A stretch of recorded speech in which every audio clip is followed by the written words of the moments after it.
Hello everyone. In this particular video, let's see how do we enroll into Quest and do some stuff inside it. Yeah. So first of all, enrolling in the Quest, we are seeing the cloud track of, that is track one. So first of all, you need to go and type this in search bar, and then you will be able to see this Quest page. You can click on enroll in this Quest, or else what is the alternative? So you can go on to the syllabus which we already shared, click on the link, and you'll be able to redirect it to this. And next, you need to enroll in this Quest to start the labs. And so you are having a 6 labs, and once you are done with the lab, you will get a green tick, and you have 600 credits to access all these labs. And so lab 1, it Qwik 2 to Qwiklabs and Google Cloud. There's nothing but how do we use about Qwiklabs platform and how do we use Google Cloud platform console, and just you need to open Google Cloud platform and you are done with this particular lab. And your lab 2 is very interesting, creating a virtual machine. So in this particular lab, we'll be doing how do we create a virtual machine, how do we deploy a server on it, and we'll create virtual machines in two different ways. One is through CLI, one is through console, and you'll deploy a small Nginx server on it. And once you're done with that, you're done with this lab. Let's learn more about a virtual machine because it's very fundamental building block of cloud computing. And so you have likely worked with a physical computer before. A physical computer has resources such as CPU, memory, OS, etc., right? And so a virtual machine is a software based computer, and it's like a computer, and it has resources like CPU, memory, OS, etc., whatever you can think of. There are so many things we can encounter, and a virtual machine uses a physical resources of that host that is running on, that is basically Google data centers, and or which are running in Google, one of the Google region, and inside a zone.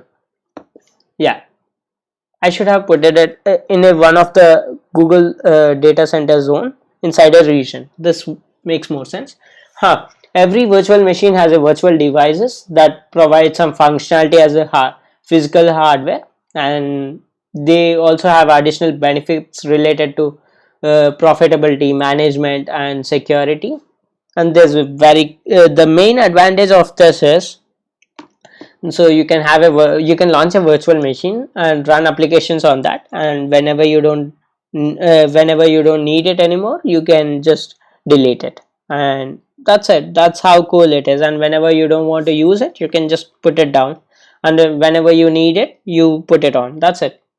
And for example, I'll give an example, a college student type example. Suppose you have a task of running a website and showing it to your professor, but you can it's not that great to show it on a meet call, right? So what you do is you deploy it on a virtual machine. You share him the link, he'll be able to see everything, and once after your review, you destroy the virtual machine. That's how cool it is, that's how convenient it is. And let's see what Google offers to us. Google Computing Engine offers managed virtual machines, which has high CPU, high memories, standard and shared core machine types, and it has persistent disk, standard SSD, local SSD, and snapshots, and instance metadata and startup scripts. This is a very cool word. Okay, for example, you want to update your virtual machine once it boots up. Once it boots up for the first time, then what you do is you write a bash script and you put it over there, and that's it. That's whenever it boots up for first time, it will run that particular script. This is very helpful in launching your backend or whatever right after the boot up. Yeah, and coming to the lab 3, in this you'll be getting intro to the cloud shell and gcloud command, and that's mainly about this particular lab. And Cloud Shell is a Debian based virtual machine which makes it easy for you to manage your cloud platform and resources, platform projects and resources. The Cloud Shell VM is a pre-installed Google SDK, has pre-installed Google SDK and other tools, and it has 5 GB of persistent database. Disk storage. My bad. Yeah, Google Cloud Shell provides command line access to all your virtual machines inside this terminal window. And yeah, let's move forward. Lab 4 is Kubernetes engine. Okay, so in this particular lab 4, you will be seeing how do we deploy a Kubernetes cluster and deploy an application on the basic application on that particular cluster.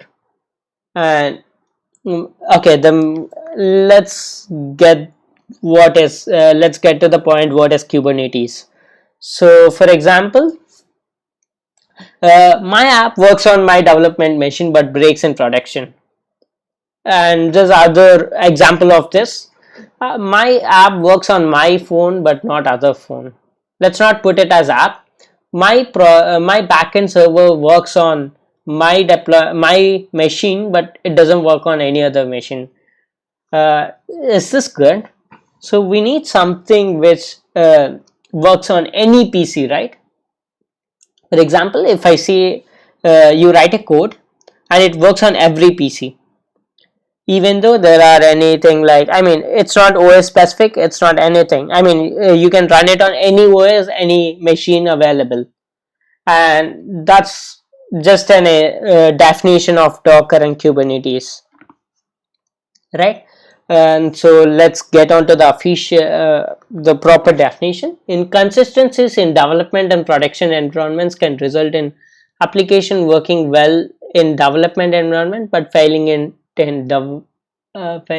to run on staging or production environment. And so to solve this particular issues, and we'll be using Kubernetes and Docker.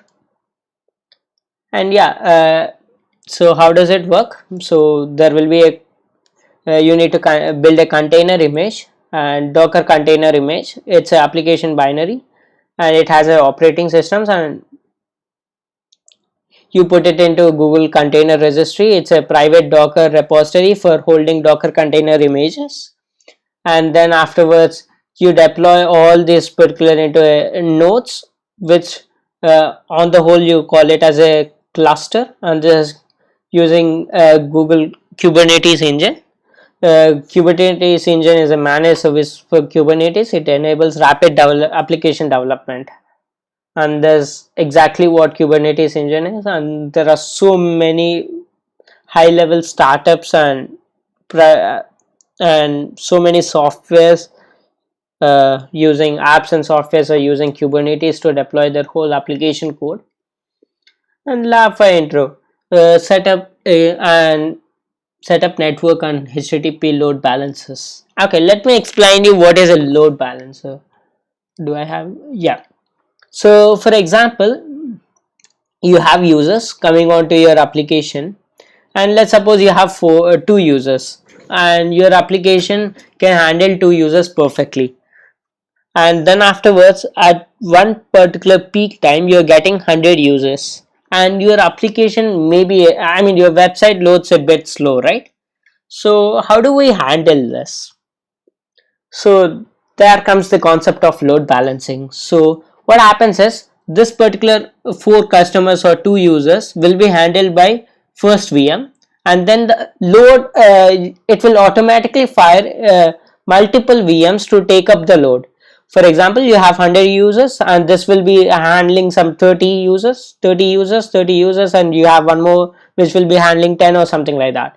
So it will distribute the whole load into different VMs, and these VMs are automatically fired based on your load. So there won't be you won't be paying extra for unused load. For example, if you have 4 customers, you will pay for the load whatever required for 4 customers, right?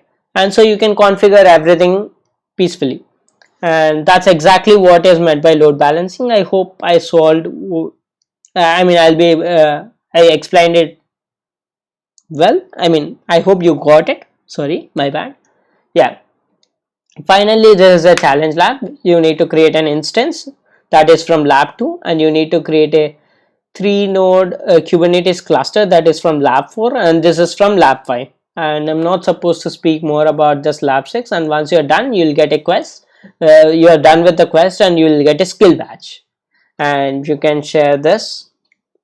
Um and you can share this on your LinkedIn, everything. That's it, and great job, you're done. So let's end the session over here, and in further sessions I'll be discussing about machine learning first quest.